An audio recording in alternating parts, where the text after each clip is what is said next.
Olá, meus amores! Mais uma vez aqui. Hoje nós vamos corrigir a apostila capítulo 20 e depois já em sequência o capítulo 21, para depois semana que vem a gente trabalhar apenas as plantas. Então, ó, respirei que vai ter uma paulada de vídeo para vocês verem. Vamos tentar ser o mais sucinto possível. Animais quanto à organização celular e nutrição, pluricelulares e heterótrofos. Por que que aqui só tem em comum a mórula e a blástula? Porque nem todos formam o blastóporo lá. O blastóporo não, perdão. Nem todos são triblásticos, né? E somente aqui que você vai ter a formação dos três tecidos. Olha lá, complete as lacunas do cladograma. Então, quem tem multicelularidade, mas não tem tecidos, são os poríferos. Quem tem tecidos, mas não tem mesoderme, são os quinidários. Os demais animais são triblásticos e apenas os deuterostômios são a letra D, que seriam os equinodermos e os cordatos. Por isso que outros animais não poderiam ser protostomados, né? Que outra sinapomorfia pode ser citada em C? C, além de ser triblástico, começa a ter a simetria bilateral. Então, por isso que muda. Vamos lá. O animal A não é simetria bilateral. O animal B não tem simetria radial. O animal A tem simetria radial e é acelomado, porque ele é diblástico a recém. E o animal B apresenta simetria bilateral e é acelomado. Meu Deus! Isso só vai ser lá nos plateumintos, no caso dos triblásticos, né? E aí a gente vai e arrou. Sabe que o último vídeo eu falei bem baixinho porque minha mãe tava dormindo. Agora eu posso gritar. Poríferos são filtradores, mas não tem nem simetria nem tecidos. Quinidários têm digestão intra e extracelular. São radiais com assimetria, são diblásticos. E aqui o plateuminto só tem a digestão extracelular. A partir daqui são bilateralizados e triblásticos. No formato do corpo, como se distingue um plateuminto do nemateuminto? O plateuminto é achatado e o nemateuminto é cilíndrico. Plateuminto é acelomado, nemateuminto tem uma cavidade única, que é o pseudoceloma. Os poríferos, ou eles se reproduzem por brotamento e gemulação. A diferença é que a gemulação é como se fosse um esporo com maior resistência. Um tecido com maior resistência.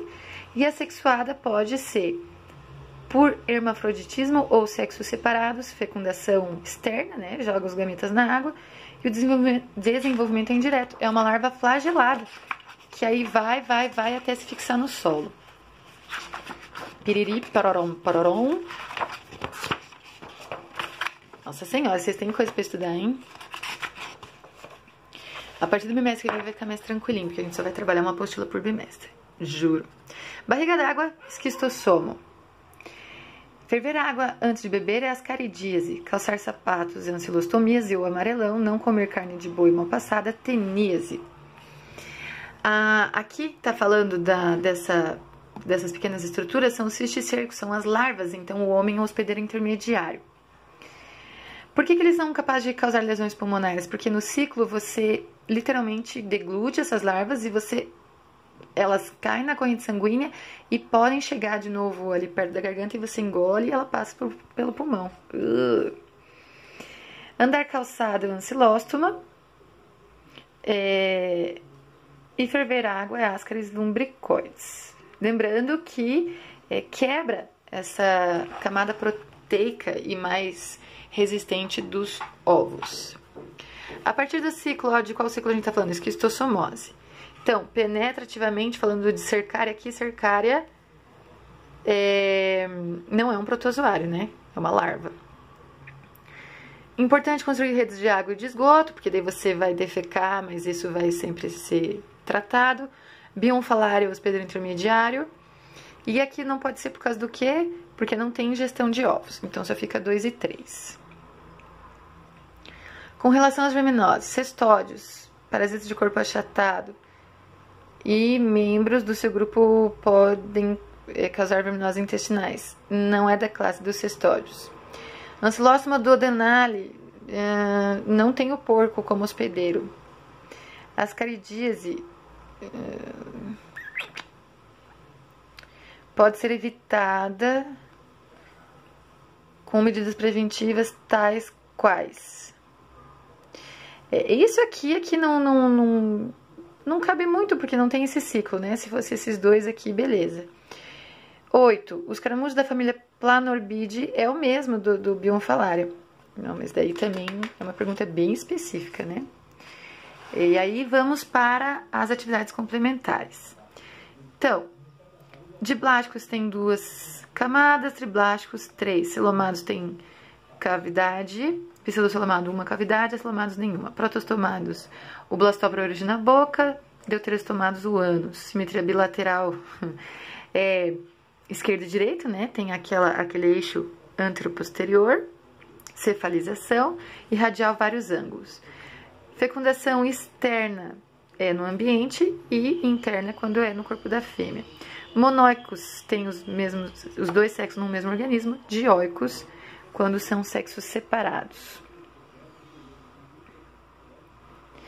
Aqui tá falando sobre a pluricelularidade, que também tem em plantas, fungos e protozoários. Qual que é a vantagem? Você produz mais energia, você organiza mais o teu corpo fica estruturalmente mais complexo também.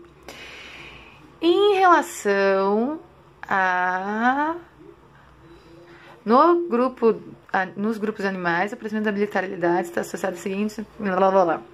Vai ser o sistema nervoso central e a coordenação motora. Porque não pode ser o difuso, porque é inquinidário, incompleto. Acaba em plateumintes, né? Não é mais ganglionar. É cefálico mesmo.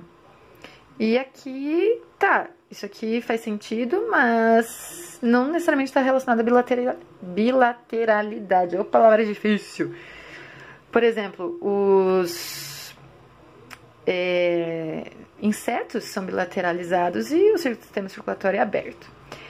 Animal, são multicelulares, eucariontes e heterotróficos. Além disso, por serem eucariontes, células dotadas de núcleo, citoesqueleto e organelas citoplasmáticas. Sabendo o que é heterotrofia e o que é eucarionte, susse. Lembra que nem todos têm a gástrula, nem todos têm sistema nervoso, nem folhetos germinativos, nem são móveis, e nem todos são triblásticos. Aqui, você tem os ângulos, né, de corte, simetria radial, simetria bilateral. Então, na parte B da figura, simetria radial, você pode ter planos longitudinais, transversal e assim, orientados como os raios de uma circunferência, certo? E em C, existe um corte aí em planos simétricos. Isso aqui não tem nada a ver, não tem cabeça nem cauda. E esse aqui não vai ter anterior nem posterior, né? Nem região ventral, região dorsal. Ou você tem simetria radial ou bilateral, não tem simetria redonda. Isso aqui está relacionado aos animais. Quando você origina o arquíntero, está falando do lumen do sistema digestório. Aqui tem uma questão do próprio esqueleto calcário. Além de abrigo, né? Ele também depois pode servir de alimento. A importância do fluxo de água para os poríferos, eles são filtradores, então tem que ter fluxo de água. Como o fluxo é mantido? Entra pelos porócitos, cai no átrio, é recirculado pelos coanócitos e daí sai pelo ósculo. Acidentes com águas vivas está relacionado à substância urticante. Aqui só pode ser em um quinidário. Em relação aos poríferos, não possuem células organizadas em tecidos. Quando eu estou falando de nematódios, presença de 3 folhas germinativos, uma cavidade interna, então é pseudocilomado, sistema digestório completo, isso aqui é bem importante.